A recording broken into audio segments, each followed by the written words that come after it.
সবাইকে নববর্ষের শুভেচ্ছা আছি। সেই সাথে বাংলাদেশের মানুষের দীর্ঘদিনের যে প্রত্যাশা এই সরকারের উপর, জনগণের সেই প্রত্যাশা পূরণে যেন আমরা পূরণ করতে পারি এবং দেশটাকে সামনের দিকে সকলের সম্মিলিত একটি প্রয়াসে একটি সমৃদ্ধশালী দেশ হিসাবে আমরা সবাই মিলে এই দেশের জন্য কাজ করি, এটাই হবে। আমাদের মনে হয় আমাদের যে নির্বাচনী ইশতেহার দেখলেই ভালো করে ক্লিয়ার হয়ে যাবেন যে নির্বাচনী ইশতেহারে আমাদের এই সাংস্কৃতিক অঙ্গনটাকে কিভাবে মূল্যায়ন করা হয়েছে, সেটার পরে মনে হয় আর কোনো প্রশ্ন থাকে না। এবং আমি বিশ্বাস করি সংস্কৃতি হলো বাংলাদেশের একটি অঙ্গ, কাজে সংস্কৃতি না ছাড়া দেশকে সামনের দিকে এগিয়ে নেওয়া যাবে। আমরা দেখছি যে একটু শেষ প্রশ্ন, সেটি হচ্ছে যে বিএনপি আসলে সরকার আসার পর থেকেই সংস্কৃতি এগিয়ে নেওয়ার জন্য নানা উদ্যোগ তাদের রয়েছে এবং আমরা সেটিও দেখছি আসলে বিভিন্ন ধর্ম, বিভিন্ন জাতির মানুষদের নিয়ে আসলে তাদের এই পথ চলার ইশতেহারও ছিল।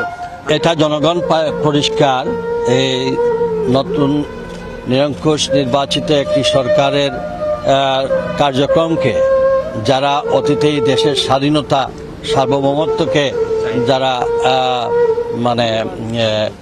দেখে নাই, তাদের হয়তো চিন্তা ধারণার মধ্যে একটা ব্যতিক্রম থাকতে পারে, কিন্তু দেশ সামনের দিকে এগিয়ে যাবে, স্বাধীনতার